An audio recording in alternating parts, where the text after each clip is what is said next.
దూరదర్శన్ అనేది ఇండియాలో most popular TV channel. ఈ ఛానల్ ఇండియన్స్‌కి టీవీ చూడడం నేర్పింది.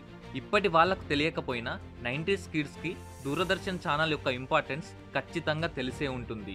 90s కిడ్స్ చిన్నప్పటి నుండి దూరదర్శన్ ఛానల్‌తో పాటు పెరుగుతూ వచ్చారు. ఇప్పుడు కొన్ని వందల సంఖ్యల్లో టీవీ ఛానళ్లు ఉన్నా ఒకప్పటి వారికి దూరదర్శన్ ఇంకా గుర్తే ఉంది. శక్తిమాన్, రామాయణం, మహాభారతం లాంటి ఎన్నో ప్రోగ్రామ్స్ని దూరదర్శన్లో చూసి మెస్మరైజ్ అయిన వాళ్ళు ఎంతోమంది ఉన్నారు. కానీ ఇప్పుడు దూరదర్శన్ పరిస్థితి దారుణంగా ఉంది. ఒకప్పుడు నెంబర్ 1 టీవీ ఛానల్ అయిన దూరదర్శన్ ఇప్పుడు మార్కెట్ నుండి కంప్లీట్గా ఎలా దూరమైంది? ఎందుకు దూరదర్శన్ ప్రైవేట్ ఛానల్తో పోటీ పడి మంచి మంచి కంటెంట్ని, ప్రోగ్రామ్స్ని చేయలేకపోతుంది? ఎందుకు దూరదర్శన్ పతనమైంది? అసలు దూరదర్శన్ యొక్క rise and fall complete story ఏంటి అనేది ఈ వీడియోలో మీకు చెప్పబోతున్నాను. Friends, this is Ashok. మీరు చూస్తున్నది అశోక్ కుమార్ ఫ్యాక్ట్స్. ప్రపంచంలో మొట్టమొదటిసారి టెలివిజన్ బ్రాడ్కాస్ట్ అనేది 1928లోనే పరిచయం అయింది. కానీ మన ఇండియాకి వచ్చేసరికి 1959లో మొదలైంది. కానీ టెలివిజన్ బ్రాడ్కాస్ట్ యొక్క అనుభూతిని ఇండియాలో 1965లో ఆల్ ఇండియా రేడియో 5 నిమిషాల న్యూస్ బులెటిన్ ప్రసారం చేయడం ప్రారంభించింది. భారతదేశ ప్రజలకు న్యూస్ని రేడియోలలో వినడం, పేపర్లలో చదవడం తప్ప ఒకేసారి న్యూస్ వినడంతో పాటు చూడడం అదే మొదటిసారి. అయితే టెలివిజన్ అనేది కేవలం న్యూస్ చూడడానికి మాత్రమే అన్నట్టు ఉండేది. న్యూస్ తప్ప ఏది ప్రచారం చేసేవాళ్ళు కాదు. అప్పటికి భారతదేశంలో 65% వ్యవసాయంపై ఆధారపడే కుటుంబాలు ఉన్నాయి. సో వాళ్ళకి న్యూస్ చూడడం కంపల్సరీ కాదు. అందువల్ల భారతదేశంలోని చాలామంది టెలివిజన్కి అట్రాక్ట్ అవ్వలేకపోయారు. సో ఈ పరిస్థితిని అధిగమించడానికి గవర్నమెంట్ కంపెనీ అయిన టెలివిజన్ ఇండియా కృషి దర్శన్ అనే ప్రోగ్రామ్ని స్టార్ట్ చేసింది. ఈ ప్రోగ్రాంలో పంటకు సంబంధించిన సమాచారం, రైతులు తీసుకోవాల్సిన జాగ్రత్తలతో పాటు అగ్రికల్చర్కి సంబంధించిన ఎన్నో విషయాలని చెప్పేవారు. భారతదేశంలో 80 to 90% వ్యవసాయం మీద ఆధారపడి ఉన్నవారు కాబట్టి ఈ షోని చూడడం చాలా మంది రైతులు స్టార్ట్ చేశారు. అతి కొద్ది రోజుల్లోనే ఈ షో చాలా పెద్ద హిట్ అయింది. ఇప్పటికీ లాంగెస్ట్ రన్నింగ్ ప్రోగ్రామ్గా కృషి దర్శన్ నిలిచింది. కృషి దర్శన్ సక్సెస్తో ఢిల్లీలో ఉన్న బ్రాడ్కాస్ట్ సర్వీస్ని ముంబై వరకు విస్తరించారు. ముంబై నుండి అమృత్సర్కి విస్తరించారు. 1975కు వచ్చేసరికి 12 ముఖ్య నగరాల్లో టెలివిజన్ ఇండియా తమ ప్రసారాలను ప్రారంభించింది. అయితే ఈ టెలివిజన్ ఇండియా అనేది ఇంగ్లీష్ పేరు కాబట్టి టెలివిజన్ ఇండియా పేరుని మార్చి దూరదర్శన్గా మార్చారు. దూరదర్శన్కి మీనింగ్ ఏంటంటే భవిష్యత్తుని చూడడం. 1 ఏప్రిల్ 1976లో ఆల్ ఇండియా రేడియో, దూరదర్శన్ 2 విడివిడిగా విడిపోయి ఇండిపెండెంట్ బాడీస్ లాగా మారాయి. ఆల్ ఇండియా రేడియో యొక్క న్యూస్ మొత్తం దూరదర్శన్లోనే ప్రసారం అయ్యేది. 1982 వచ్చేసరికి దూరదర్శన్ నేషనల్ బ్రాడ్కాస్ట్గా మారింది. ఇక్కడి నుండి దూరదర్శన్ యొక్క ఎదుగుదల మరింత పెరిగింది.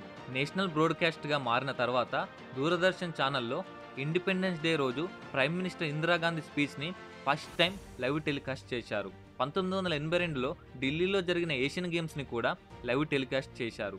వీటన్నిటి వల్ల దూరదర్శన్ యొక్క టీఆర్పీ భారీగా పెరిగింది.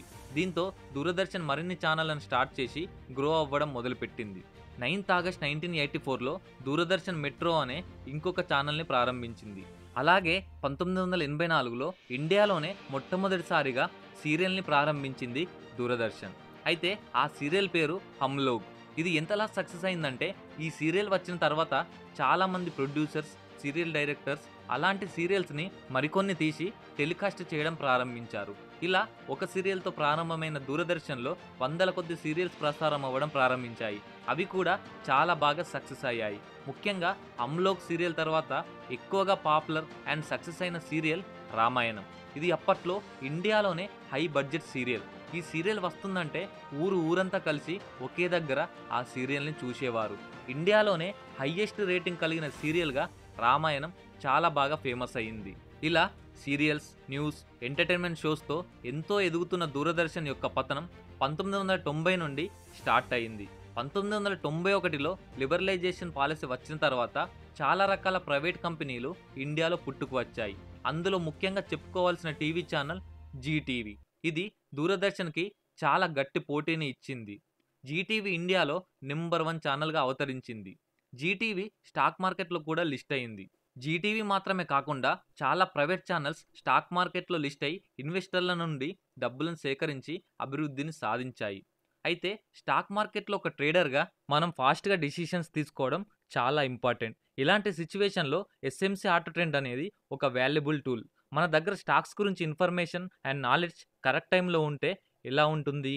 ఎస్ఎంసీ ఆటో ట్రెండర్ అనేది రియల్ టైమ్ అనాలిసిస్ని, మార్కెట్ ఇన్ఫర్మేషన్ని ప్రొవైడ్ చేయడమే కాకుండా ఎవ్రీ మైనర్ చేంజ్ని కూడా ముందే మనకు చెప్తుంది. ఎస్ఎంసీ ఆటో ట్రెండర్లో నాకు నచ్చిన విషయం ఏంటంటే కస్టమైజేషన్ ఆప్షన్స్. మనం ఇండికేటర్స్ని సెట్ చేసుకొని మనకు నచ్చిన ఎసెన్షియల్ ఇన్ఫర్మేషన్ని, అలాగే మార్కెట్ వ్యూ ఎలా ఉంది అనేది తెలుసుకోవచ్చు. అడ్వాన్స్డ్ చార్ట్స్ వల్ల మనం ఇంకా డీప్గా మార్కెట్ని అనాలిసిస్ చేయవచ్చు. దీనివల్ల ట్రేడ్ అనేది యాక్యురేట్గా చేయడానికి వీలవుతుంది. అంతేకాకుండా ఎస్ఎంసీ ఆటో ట్రెండర్ అనేది మన స్కిల్స్ మెరుగుపరుచుకోవడానికి ఒక పర్సనల్ ట్రైనర్ లాంటిది. Technical and quant based inputs వల్ల మనం ట్రేడ్స్లో తెలివైన డిసిషన్స్ని తీసుకోవచ్చు. సో ఈ ఎస్ఎంసీ టూల్ అనేది ట్రేడ్ మేనేజ్మెంట్ పైన ప్రాపర్ గైడెన్స్ని, స్క్రీనర్స్ పైన ట్రేడింగ్ కాన్ఫిడెన్స్ని ఇంక్రీజ్ చేస్తుంది. పివట్ పాయింట్స్ వల్ల మీ ట్రేడింగ్ రిస్క్ అనేది తగ్గుతుంది. ఫైనల్గా ట్రేడింగ్ కోసం ఎస్ఎంసీ ఆటో ట్రెండర్ అనేది ఒక ultimate solution. Real time analysis, fast and timely information లాంటి ఎన్నో ఫీచర్స్ ఇందులో ఉంటాయి. సో ఇంకెందుకు ఆలస్యం, ఇప్పుడే ఎస్ఎంసీ ఆటో ట్రెండర్కి సైన్ అప్ అవ్వండి. లింక్ డిస్క్రిప్షన్లో ఉంది. మీ ట్రేడింగ్ని నెక్స్ట్ లెవెల్కి తీసుకువెళ్ళండి. ప్రైవేట్ ఛానళ్ళు రావడంతోనే దూసుకెళ్ళిపోవడంతో దూరదర్శన్ ఆలోచనల్లో పడింది. ఎలాగో ఇండియన్స్ యొక్క సైకాలజీని గుర్తించిన దూరదర్శన్ చంద్రకాంత, అలీఫ్ లైలా, చాణక్య లాంటి సీరియళ్లను రిలీజ్ చేసి సక్సెస్ అయింది. మళ్ళీ దూరదర్శన్ మొదటి ప్లేస్లోకి వచ్చింది. కానీ ఈ సీరియల్స్ దూరదర్శన్ని ఎంతో కాలం నిలబెట్టలేకపోయాయి. 1995కు వచ్చేసరికి దూరదర్శన్ యొక్క గ్రాఫ్ పూర్తిగా పడిపోయింది. Sony, Zee TV, Star Plus, Colors, Gemini TV లాంటి ప్రైవేట్ ఛానళ్లు పుట్టుకు వచ్చి ఎన్నో రకాల షోస్ని, ఎంటర్టైన్మెంట్ని ఇవ్వడం స్టార్ట్ చేశాయి. కానీ దూరదర్శన్ మాత్రం సీరియల్స్, న్యూస్కు మాత్రమే ప్రిఫరెన్స్ ఇచ్చేది. అయితే దూరదర్శన్ త్వరగానే రియలైజ్ అయి మిగతా ఛానళ్లకు పోటీని ఇవ్వాలని, దానికోసం ఒక షోని రిలీజ్ చేయాలని భావించింది. అనుకున్న వెంటనే 1997లో పిల్లల కోసం ప్రత్యేకంగా ఒక షోని రిలీజ్ చేసింది. ఆ షోని కిడ్స్తో పాటు పెద్దలు కూడా చూసేవారు. ఇప్పటికీ ఆ షో చాలా మందికి గుర్తుంటుంది. ఆ షో మరేదో కాదు, శక్తిమాన్. శక్తిమాన్ దెబ్బకు మిగతా ఛానళ్ల టీఆర్పీ రేట్లు పడిపోయి దూరదర్శన్ మళ్ళీ నెంబర్ 1 పొజిషన్లోకి వెళ్ళింది. ఆ తర్వాత మరికొన్ని కొత్త సీరియల్స్ని రిలీజ్ చేసింది. అవి కూడా బ్లాక్ బస్టర్ అయ్యాయి. ముఖ్యంగా హవాయి సీరియల్కి 2005లో బెస్ట్ సీరియల్ అవార్డు కూడా వచ్చింది. 2 సార్లు పతన మంచుల్లోకి వెళ్ళి నిలబడ్డ దూరదర్శన్ ఇక ఫ్యూచర్లో మరింత సక్సెస్ అవుతుందని అంతా అనుకున్నారు. కానీ 2010 వచ్చేసరికి దూరదర్శన్ దివాలా తీసే స్టేజ్కు వచ్చింది. ఇండియాలోనే మొట్టమొదటి న్యూస్ ఛానల్ అయిన దూరదర్శన్ సక్సెస్ల మీద సక్సెస్లు సాధిస్తూ చివరికి పతనం అవ్వడానికి కొన్ని మెయిన్ రీజన్స్ ఉన్నాయి. అందులో మొదటిది కాంపిటీషన్. లిబరలైజేషన్ తర్వాత ఎన్నో ప్రైవేట్ టీవీ ఛానల్స్ వచ్చినప్పటికీ వాటికి పోటీగా తట్టుకొని దూరదర్శన్ నిలబడ్డా కూడా అది ఎక్కువ కాలం కుదరలేదు.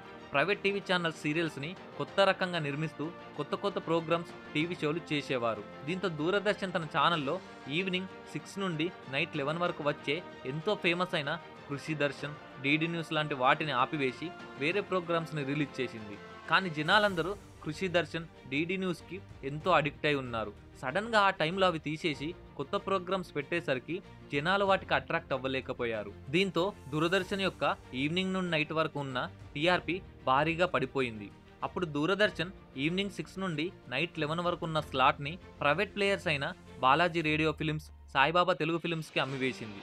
దీనికి గల కారణం ఛానల్లో కొత్తదనం తీసుకురావడానికి. కానీ ఈ స్ట్రాటజీ దారుణంగా బెడిసికొట్టింది. ఆ తర్వాత దూరదర్శన్ సాయిబాబా టెలిఫిలిమ్స్, బాలాజీ టెలిఫిలిమ్స్ దగ్గర నుండి కాంట్రాక్ట్ని క్యాన్సిల్ చేసుకొని పాత పాపులర్ షోస్ని మళ్ళీ టెలికాస్ట్ చేయడం ప్రారంభించింది. ఇక second reason, no innovation. Doordarshan channel ప్రారంభమైనప్పటి నుండి కొన్ని సంవత్సరాల వరకు పాత చింతకాయ పచ్చడిలాగే టీవీ షోస్ని, సీరియల్స్ని, న్యూస్ని ప్రసారం చేసేది. వేటిలోనూ కొత్తదనం ఉండేది కాదు. ఈవెన్ దూరదర్శన్లో వచ్చే షోలోని ఆర్టిస్టులు వేసుకునే కాస్ట్యూమ్స్ కూడా చాలా ఓల్డ్ మోడల్గా ఉండేవి. పిక్చర్ క్వాలిటీ కూడా చాలా తక్కువగా ఉండేది. కానీ ప్రైవేట్ ఛానల్ యొక్క క్వాలిటీ, కాస్ట్యూమ్స్ చాలా బాగుండేవి. ఇండియన్ సైకాలజీకి తగ్గట్టు కొత్త షోస్ని ఇంట్రడ్యూస్ చేశాయి. దూరదర్శన్లో శక్తిమాన్ చూసిన పిల్లలే వేరే ప్రైవేట్ ఛానల్లో రోబోట్స్ యొక్క షోస్ని చూసేవారు. ఇలా ఇన్నోవేషన్ లేకపోవడం వల్ల దూరదర్శన్ తెలియకుండానే ప్రజల మనసులో నుండి, మెదడులో నుండి కంప్లీట్గా మాయమైపోయింది. ఇక దూరదర్శన్ పతనం అవ్వడానికి third and important reason Indian government. మనందరికీ తెలుసు దూరదర్శన్ ఛానల్ గవర్నమెంట్ది అని. సో మొదటి నుండే దూరదర్శన్ ఛానల్లో గవర్నమెంట్కి సంబంధించిన ప్రోగ్రామ్స్ రన్ అవుతుండేవి. అయితే 1975లో ఇందిరాగాంధీ గారు ఎమర్జెన్సీ విధించిన తర్వాత ఈ ఛానల్ని మరింత యూజ్ చేయడం ప్రారంభించారు. ఎమర్జెన్సీ టైంలో గవర్నమెంట్ ఏం చూపించాలి, ఏం చెప్పాలి అనుకున్నది మాత్రమే దూరదర్శన్లో ప్రచారం అయ్యేది. Not only Indira Gandhi government, prime మినిస్టర్కి ఎవరున్నా దూరదర్శన్ని గవర్నమెంట్ కోసం వాడేవాళ్ళు. దీనికి గల కారణం దూరదర్శన్ యొక్క ఆపరేటింగ్ కాస్ట్లో 68% గవర్నమెంటే పే చేసేది, మిగతాది దూరదర్శన్ యొక్క రెవెన్యూ నుండి మేనేజ్ చేసేవాళ్ళు. సో 68% ఆపరేటింగ్ కాస్ట్ ఇస్తున్న గవర్నమెంట్ ఖచ్చితంగా ఆ ఛానల్లో మేజర్ డిసిషన్ తీసుకునే స్వాతంత్రం ఉంటుంది. కాబట్టి ఎవరికి నచ్చినట్టు వాళ్ళు ఏ గవర్నమెంట్ వచ్చినా వారి కార్యక్రమాలని, పథకాలని దూరదర్శన్ ద్వారా ప్రచారం చేయించేవాళ్ళు.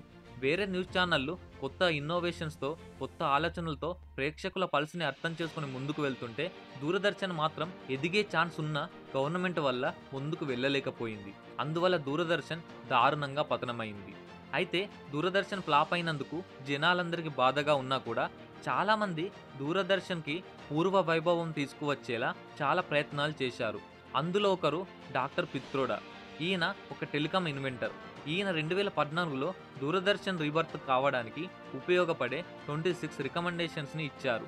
అలాగే దూరదర్శన్ యొక్క లో క్వాలిటీ బ్రాడ్కాస్ట్కి బదులు హై క్వాలిటీ వీడియో బ్రాడ్కాస్ట్ చేయాలని సూచించారు. దూరదర్శన్ ఎవ్రీ ఇయర్ కంటెంట్పై 15% మాత్రమే ఖర్చు పెడుతుంది, దాన్ని 50%కు పెంచాలని సూచించారు. కానీ ఆయన మాటలు, రికమెండేషన్స్ని ఎవ్వరూ పట్టించుకోలేదు. దూరదర్శన్ ఎప్పట్లాగానే పాత షోస్ని, సీరియల్స్ని లో క్వాలిటీ వీడియోలతో నడిపించడం ప్రారంభించింది. చివరికి జనాలు దూరదర్శన్ని చూడడం మానేశారు. దూరదర్శన్ అనే ఛానల్ పేరుని చాలామంది మర్చిపోయారు. కానీ ఇప్పటికీ దూరదర్శన్ మన దేశంలో వివిధ రాష్ట్రాల్లో 46 స్టూడియోస్, 21 ఛానల్స్ ఉన్నాయి. అంతెందుకు, మిగతా ఛానల్ అలాగే దూరదర్శన్ కూడా మొబైల్ అప్లికేషన్ని కూడా లాంచ్ చేసింది. కానీ ఈ అప్లికేషన్ కూడా దూరదర్శన్ని గట్టెక్కించలేకపోయింది. మంచి కంటెంట్ లేనంత వరకు ఎన్ని పనులు చేసినా, ఎంత కష్టపడ్డా ప్రతిఫలం అనేది రాదు. దీనికి బెస్ట్ ఎగ్జాంపుల్ దూరదర్శన్. దూరదర్శన్ మళ్ళీ రీబర్త్ అవ్వాలని నేను కోరుకుంటున్నాను. ఫ్రెండ్స్, ఇది దూరదర్శన్ యొక్క రైజ్ అండ్ ఫాల్ స్టోరీ. మరిన్ని రైజ్ అండ్ ఫాల్ స్టోరీస్లతో నెక్స్ట్ వీడియోలో కలుద్దాం.